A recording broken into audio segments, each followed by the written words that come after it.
Yes, my dear student, before doing the last sum, before doing the ninth sum, which is in the shape of a trapezium, I will tell you the third sum, last part. Third sum की statement है Radha made an aeroplane, okay, and which are in different shapes, and we have to find out the Radha made an aeroplane with the paper. We have to find out how much paper she used to make the aeroplane, for making the aeroplane. In this statement, in this figure, aeroplane figure, for all figures, all shapes are in triangle, triangular and rectangle, but the third part is in the shape of a trapezium. I will tell you that part. हमारे पास एक aeroplane है, aeroplane में first part triangle shape में है, second rectangle shape में है, third ये trapezium है, 4 और 5 भी ट्रायंगुलर शेप में है. जो पार्ट ट्रायंगुलर शेप में है, if you know the three sides then you have to use Heron's formula. If you know the height, then you will use half base cross height. And in rectangular shape area भी base cross height, length cross breadth, sorry base cross height नहीं, length cross breadth in the shape of a rectangle. Now the third part, it is in the shape of a trapezium and you have to find the area. Please look this sum very carefully. This is most important sum. Clear? To how to find out the area of a trapezium if we don't know the height of this trapezium. तो area कैसे निकालेंगे, ठीक है? We have to find the area of third part. Write down area of third part.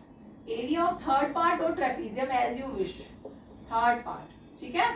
It is in the shape of a trapezium. तो trapezium का area क्या होता है? Half sum of parallel sides cross height. यही होता है ना? तो आप लिखोगे half sum of parallel sides AD. Trapezium में क्या होता है? 2 opposite pair parallel and 2 unparalleled. यही होता है ना ट्रेपीजियम की, यही हमारे पास होती है आइडेंटिफाई कि एक पेयर पैरेलल होता है, एक पेयर अनपैरेलल होता है. तो BC और AD क्या है? पैरेलल है. BA और CD क्या है? अनपैरेलल है. ठीक है ना? Half AD plus BC cross height of trapezium, cross height of trapezium.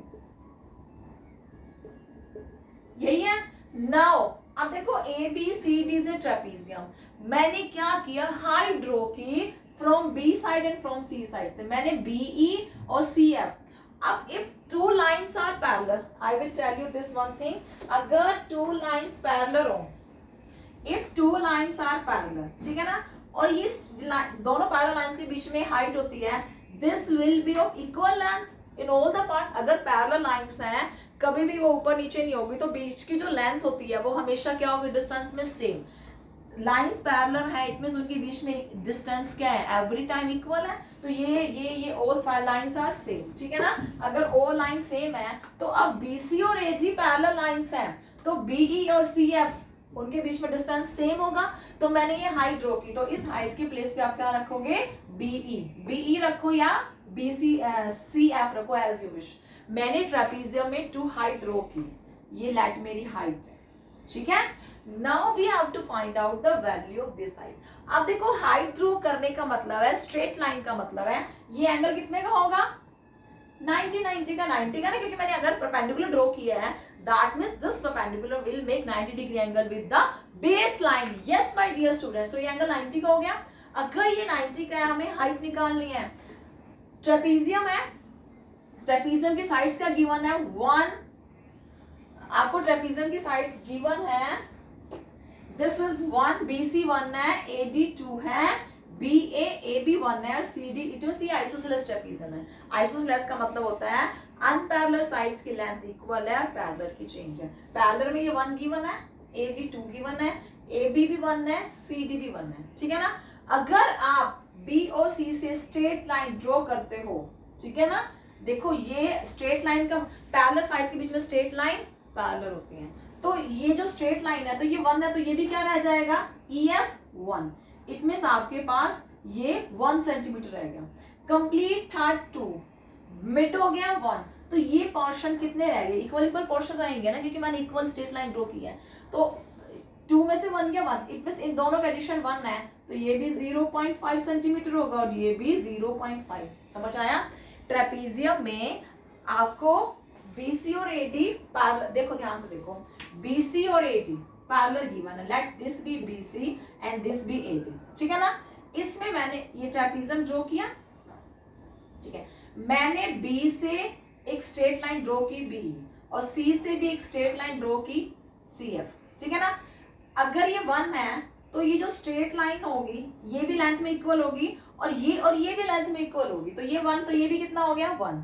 Complete क्या है हमारे पास 2 और ये 1 अगर मिस कर दें तो इसका और इसका एडिशन क्या रह जाएगा 1, ठीक है ना। तो 1 का मतलब ये भी 0.5, तभी तो दोनों का एडिशन 1 रहा और ये दोनों इक्वल पार्ट ही छूटे हैं हमारे, ठीक है, क्योंकि मैंने पैरेलल लाइन यहाँ बीच में लिया है और ये इक्वल 0.5 और 0.5 रह गए हैं, ठीक है। Now we have to find out height, हमें BE की वैल्यू निकालनी है। क्यों निकालनी है? क्योंकि हमें एरिया ऑफ ट्रेपीजियम निकालना है और एरिया ऑफ ट्रेपीजियम का फॉर्मूला होता है half sum of parallel sides cross height. Sum of parallel sides हमारे पास है, हमें हाइट निकालनी है, ठीक है। अब आप लोगे triangle ABE, triangle ABE is right angle triangle. Right angle triangle कैसे है? Right angle triangle. How it will be right angle triangle? Because in a triangle, if one angle is 90 degree, it will be a right angle triangle. तो ये angle कितने का?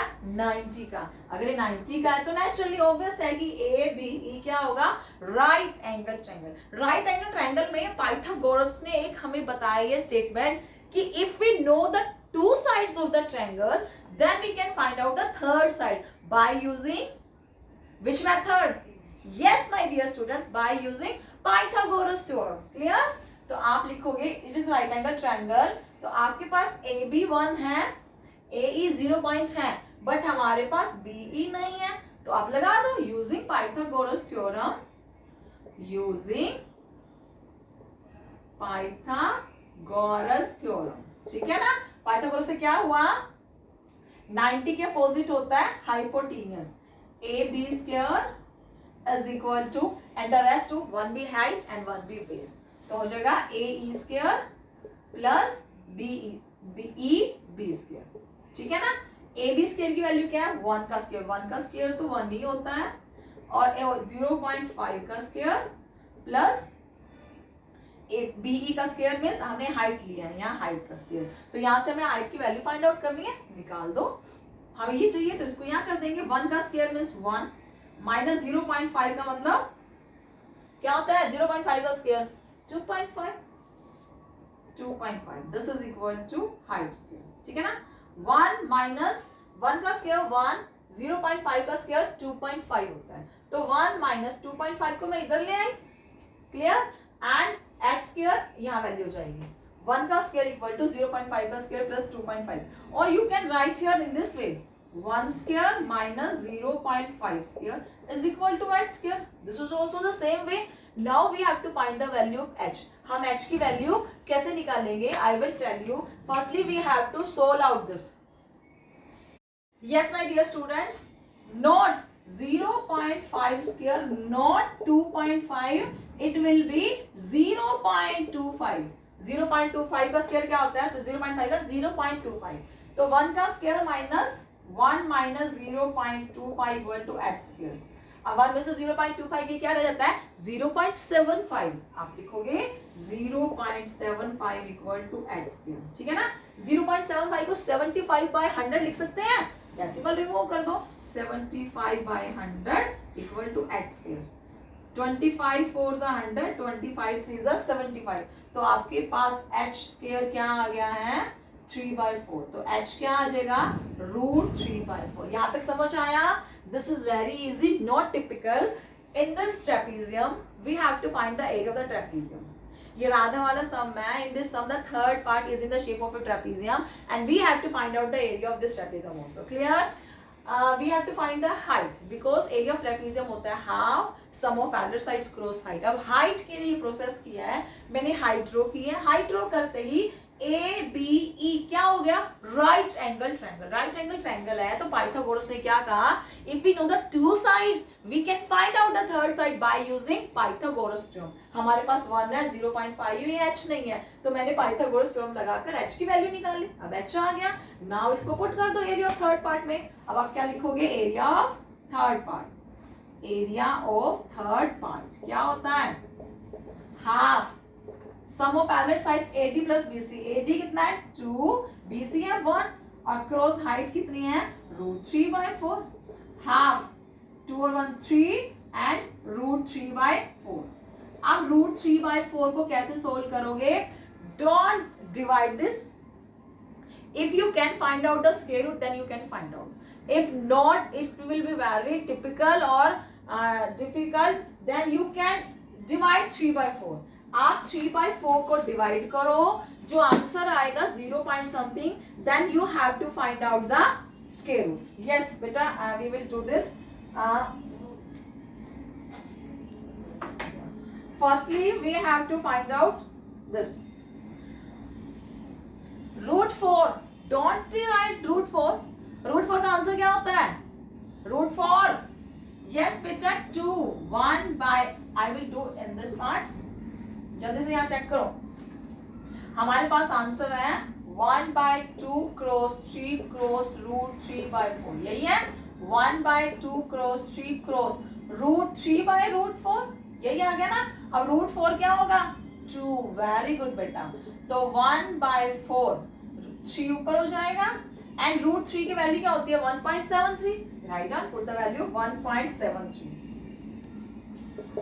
and after multiplying this the answer will be 1.3 square centimeter। ठीक है, आप क्या करोगे, 1.73 को 3 से मल्टीप्लाई करोगे, देन डिवाइड करोगे 4 से, answer will be 1.3 square centimetre. Yes बेटा, I want to tell you √3/4, there are 3 ways to find out. ठीक है ना, क्या वे है, आप √3 को निकालोगे, √3/4 को ऐसे निकाल सकते हो, पहले √3 का आंसर 0.75/2, और सेकेंड वे है आप 3/4 को अंदर ही डिवाइड करो, जो आंसर 0 पॉइंट समथिंग आएगा उसका फिर स्क्वायर रूट निकालोगे by using division method. But I think this is very easy, √3/4, √3 की वैल्यू 1.73 है, √4 की वैल्यू है 2, बस। यस बेटा, आपने क्या करना है, √3/4, I want to tell you again, don't confuse in this step, ठीक है ना। हमें निकालना है 1/2 क्रॉस 3 क्रॉस √3/4। हमने क्या किया, √4 को 2 लगा दिया, 2 2 ज़ा 4, तो 3/4 क्रॉस √3 होता है 1.73। Now multiply this and divide by this, 1.3 will be your answer. That's it, this is the question, you have to do this.